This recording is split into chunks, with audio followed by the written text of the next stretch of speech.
चातुर्मासातली व्रते.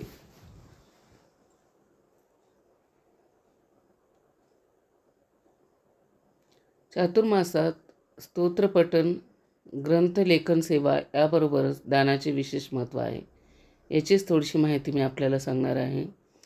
Number 1, देवासमोर हळदी कुंकवाचे स्वस्तिक काढणे. उद्यापनाला हळदी कुंकू करंडा सुवासिनीला देणे.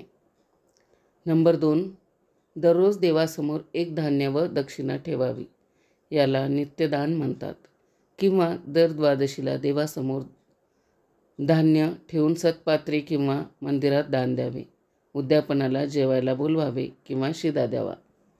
नंबर 3, पृथ्वीपूजा. रोज देवघरात जमिनीला पाणी लावून पुसून स्वस्तिक, लक्ष्मी पावलं काढावी.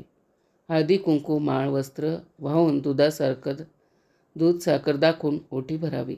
उद्यापनाला आईला साडी नेसवावी. पृथ्वी म्हणजे आई मानून आईला वस्त्र देऊन उद्यापन करावे. समुद्र वसने देवी पर्वतस्थन मंडले विष्णुपत्नी नमस्तुभ्यं पादस्पर्श क्षमस्वमे. असा हे श्लोक म्हणून पृथ्वी मातेची पूजा करावी. नंबर 4, तुळशीमध्ये बाळकृष्ण ठेवून जोडीने पूजा करावी. यास दाम्पत्य पूजा म्हणतात. दररोज करा किंवा दर द्वादशी श्रीकृष्ण तुळशीमध्ये ठेवून दान द्यावे. उद्यापनाला यथाशक्ती वस्त्र देऊन मेहून जेवू घालावे. नंबर 5, पंचामृताने श्रीकृष्णाला रोज पूजा अभिषेक करावी. किंवा दर द्वादशीला पंचामृत घालून पूजा करून मध, तूप, दूध, दही, साखर दान करावे. किंवा लोण्यात कृष्ण ठेवून पूजा करून लोणी दान करावे. नंबर 6, दर द्वादशीला सुवासिनीला विडा, दक्षिणा, दूध, गजरा देऊन ओटी भरावी. किंवा दर द्वादशीला सुवासिनीला बांगड्या भराव्या. किंवा दर द्वादशीला साडी, सूपवान द्यावे. नंबर 7, तुळशी अलंकारिक पूजा. दर द्वादशीला तुळशीला सर्व अलंकार, नथ, जोडवे, बांगड्या, मंगळसूत्र घालून ओटी भरून पूजा करावी. उद्यापनाला तेच दान द्यावे. नंबर 8, दर द्वादशीस मेहवन जेवू घालू शकता. उद्यापनाला चातुर्मासातील सर्व द्वादशांचे 9 मेहवन एकत्र जेवायला बोलवून यथाशक्ती वस्त्र देऊन ओटी भरावी. नंबर 9, दर एकादशीला देवाला 108 किंवा 1008 तुळशी अर्चन करू शकता. नंबर 10, पंचामृत चातुर्मास. दर महिना पंचामृतातील एक वस्तू सोडावी आणि नंतर ती दान करावी. म्हणजेच की दूध 1 महिना, दही 1 महिना, तूप 1 महिना, साखर 1 महिना असं एक महिना सर्व सोडून तेच अखेरला दान करावे. नंबर 11, लक्ष पुष्पार्चन. पारिजात किंवा इतर सुवासिक लक्ष फुले अर्पण करू शकता. 1,00,000 फुले आपण देवाला पारिजातकाचे कोणतेही लाल पिवळे फुलं कुठलेही आपण 1,00,000 पुष्पार्चन म्हणतात त्याला, ते आपण भगवंताच्या चरणी अर्पण करू शकता. 12 नंबर, रोज किंवा द्वादशीला गायची पूजा करा.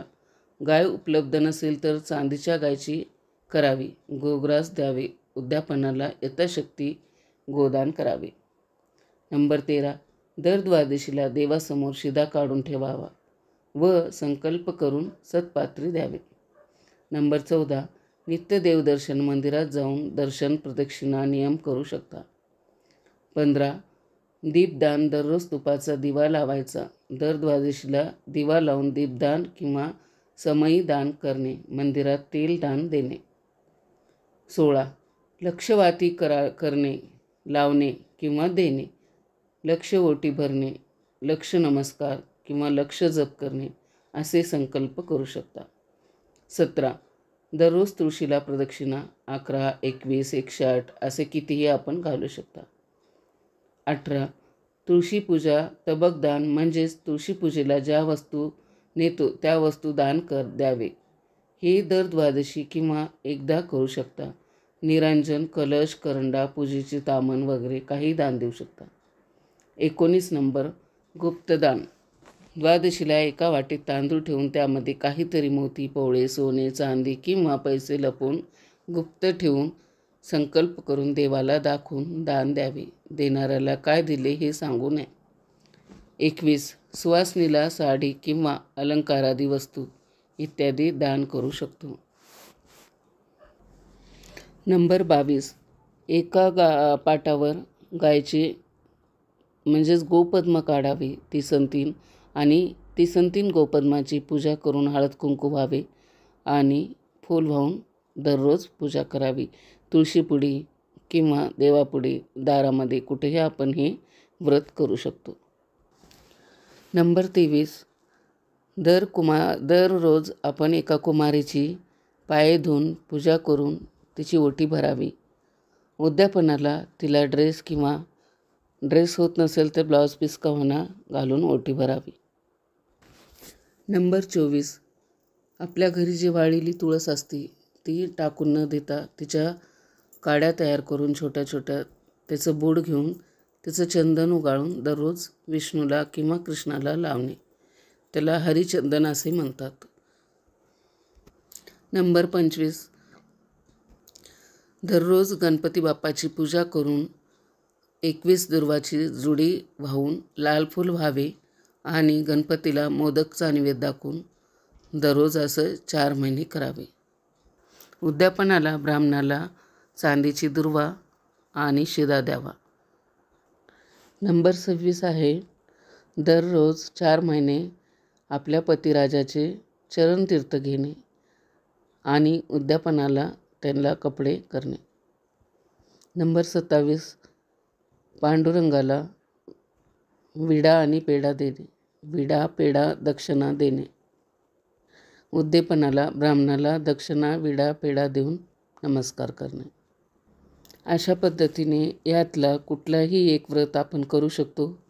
1 करा, 2 करा, कितीही करू शकतो. आणि माझा व्हिडिओ कसा वाटला कमेंट करून नक्की सांगा. माझा व्हिडिओ आवडला तर व्हिडिओला लाईक, शेअर आणि सबस्क्राईब करायला विसरू नका. माझा व्हिडिओ शेवटपर्यंत ऐकला त्याबद्दल आपल्या सर्वांचे मनापासून आभार.